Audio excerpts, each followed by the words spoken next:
Jesucristo.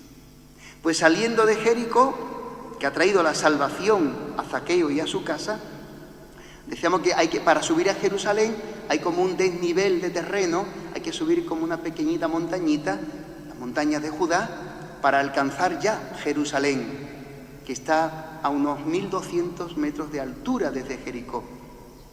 Y cuando va de camino, la gente tenían ya una cierta inquietud. Jesús va llegando a Jerusalén. La gente sabía que es el Mesías y que Él iba a hacer algo muy gordo, muy grande. Él traía la liberación. Con Él viene el reino de Dios. Jesús es el reino de Dios hecho carne. Entonces la gente estaba en expectación. ¿Sucederá ahora? ¿Llamará a los capitanes de los ejércitos? ¿Hará una gran armada, un gran ejército y lucharán contra los romanos y podremos ser libres? ¿Llegará el momento de nuestra salvación? Y la gente estaba expectante. Y entonces Jesús les dice, sí, el reino de Dios está viniendo ya, está en medio de vosotros. El reino de Dios no se hace notar, como veíamos estos domingos anteriores, domingo pasado. Y el reino de Dios es como esta parábola. Y entonces les explica una parábola. Dice, el reino de Dios es como un noble que ha ido al soberano todopoderoso, que entonces era el César de Roma, a pedirle el título de rey para gobernar sobre su pueblo, sobre sus gentes, sobre su territorio. Y después volverá y ejercerá su reinado y mandará encima de su gente y en su territorio como rey verdadero, reconocido por el soberano. Pero mientras que se ausenta, este hombre va a dejar en depósito, le va a confiar a sus siervos un depósito de dinero. Una mina es una moneda, es un tipo de moneda. Tiene un valor de moneda, como el euro es una moneda, el dólar, anteriormente aquí en España la peseta, en los países de Hispanoamérica los pesos, el peso, etcétera, es una moneda. Pues a 10, que significa una comunidad, un pueblo y por tanto representa a la humanidad, este noble le va a confiar a cada uno una mina de oro, un depósito de gran valor, para que lo hagan fructificar, para que le saquen rédito, para que negocien para su señor, para que le hagan ganar dinero a su señor en el negocio. Entonces vuelve, que es lo que Jesucristo ha prometido. Mira, esta palabra habla de la pasión del Señor, habla de los fariseos que no querían que Jesús fuera su rey. ¿Recordáis en la pasión? ¿A quién queréis que os suelte? A Jesús el Nazareno, el rey de los judíos, a Barrabás. ¿Qué dijo la gente? Suéltanos a Barrabás, a ese no. Pero ¿qué voy a hacer con el rey de los judíos? Fijaros, dice, no tenemos más rey que al César. O sea que está hablando de los fariseos, que no querían estos hombres que Jesús reinara sobre ellos. También en nosotros, en la iglesia, en la gente de la iglesia, en ti, en mí, en nosotros como pueblo de Dios, hay veces que se ve que no queremos que Dios reine sobre nuestra vida.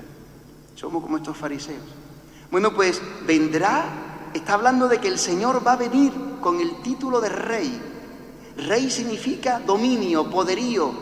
Dice San Pablo que Cristo, porque murió en la cruz, fue exaltado, levantado en alto y se le ha dado el título, el nombre por encima del cual no hay otro poderío, que se llama Kyrios en griego, significa Señor, el que tiene el señorío divino, el Señor por encima de todos los poderes, el que ha sido resucitado de la muerte.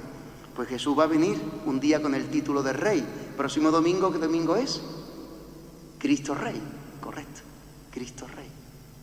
Pues está hablando de una parábola de juicio. Estas parábolas se llaman de juicio, porque hablan de dar cuentas de nuestra vida. Estas minas no son las cualidades de la gente, esto a veces no se interpreta bien. Esta mina, este valor de dinero, para los hebreos siempre es la palabra de Dios que nosotros hemos recibido. ¿Cuánta palabra de Dios ha venido a nuestra vida de que hemos nacido? ¿Cuánta palabra superabundante? ¿La hemos puesto en práctica? Eso es esta palabra. ¿Cuántas miles de palabras? Tus catequesis, tus catequistas, los misioneros, don Manuel tantos años, las hermanas aquí tantos años, los catequistas, los sacerdotes, los párrocos. ¿Cuánta palabra nos ha dado Dios? ¿La has puesto en práctica? De eso se trata esta parábola. Porque dice que dos las pusieron en práctica y cada uno según su capacidad, uno dio 10 y otro dio 5.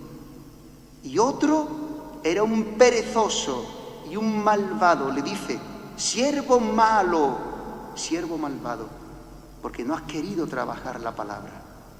Y piensas mal de tu Señor, piensas que es un exigente. ¿Se le puede pedir a alguien que dé una cosecha cuando no se ha sembrado? Sería pensar muy mal de su jefe, ¿no? Así piensa este hombre. Hay gente que piensa mal de Dios. En la iglesia, cristianos. Cuando tú piensas que no es justo lo que te está pasando, piensas mal de Dios.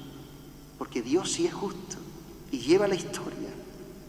Aunque no nos pida explicación a nosotros. La fe es confiar en que el amor de Dios todo lo hace bien para nosotros. Eso es la fe. Pues termino, hermanos. A este dice que escondió en un pañuelo para que después se supiera dónde estaba el depósito, esa moneda, para poder sacarla y dársela a su Señor. No ha querido trabajar la palabra, no ha querido convertirse, no ha querido trabajar la palabra, que conlleva renuncia del propio yo, negación de sí mismo, sacrificio, entrega, perdonar, renuncias, etc. Coger la cruz, poner en práctica la palabra. Y dice que a los trabajadores les dio participar de su autoridad sobre las naciones, sobre los demás. Y a este lo echó fuera y dice que le cortaron la cabeza. O sea, se quedó sin el reino de Dios. Pues miremos si estamos poniendo en práctica la palabra o somos perezosos. O siempre buscamos excusas para no ponerla en práctica. Porque hay una recompensa para los que trabajan.